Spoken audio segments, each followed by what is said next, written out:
Why should the black man in America concern himself, since we've been away from the African continent for 400 years, 300 or 400 years?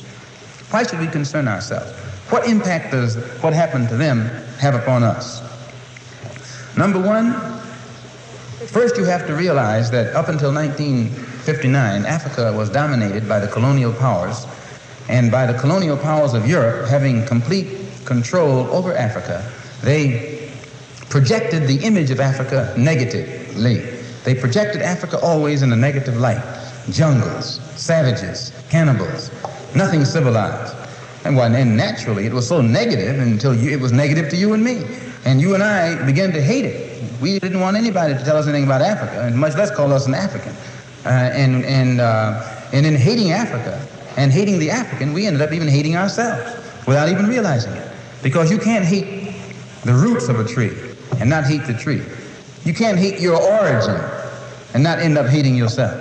You can't hate Africa and not hate yourself. And you show me one of these people over here who have been thoroughly brainwashed, who has a negative attitude toward Africa, and I'll show you one that has a negative attitude toward himself. You can't have a negative attitude toward yourself, a positive attitude toward yourself, and a negative attitude toward Africa at the same time. To the same degree that your attitude, that your understanding of an attitude toward Africa becomes positive, you'll find that your understanding of and your attitude toward yourself will also become positive. And this is what the white man knows.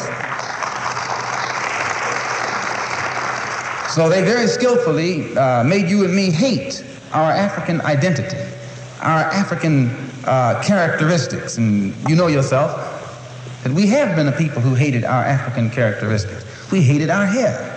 We hated the shape of our nose. We wanted one of those long, dog-like noses, you know. Yeah. We hated the color of our skin.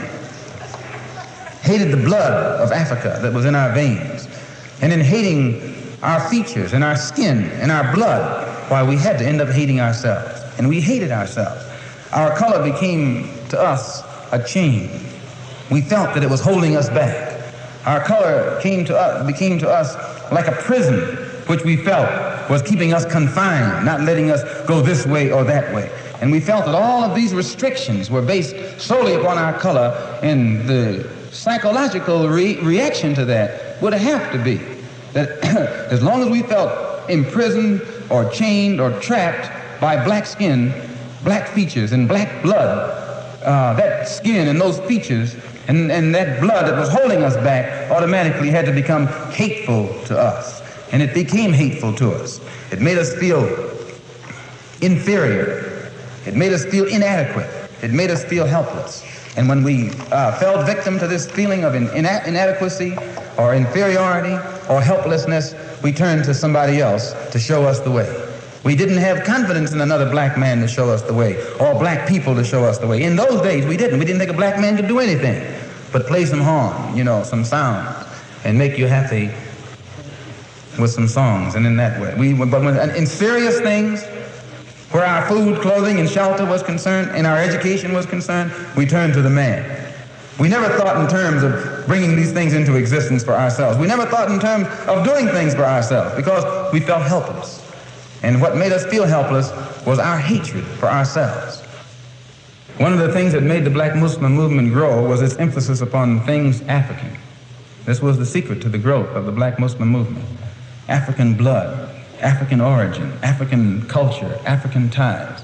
And you'd be surprised. We discovered that deep within the subconscious of the black man in this country, he's still more African than he is American.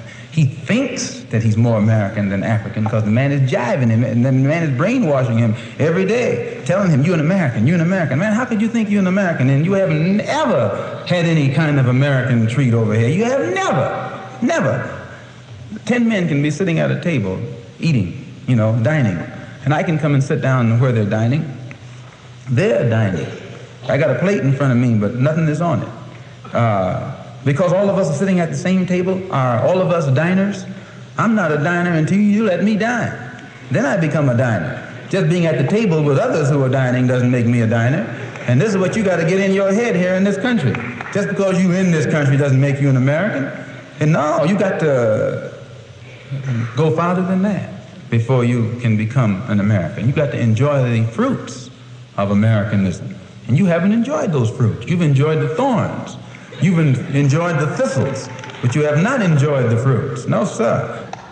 So I point these things out, brothers and sisters, so that you and I will know the importance in 1965 of being in complete unity with each other, harmony with each other, and not letting the man maneuver us into fighting one another.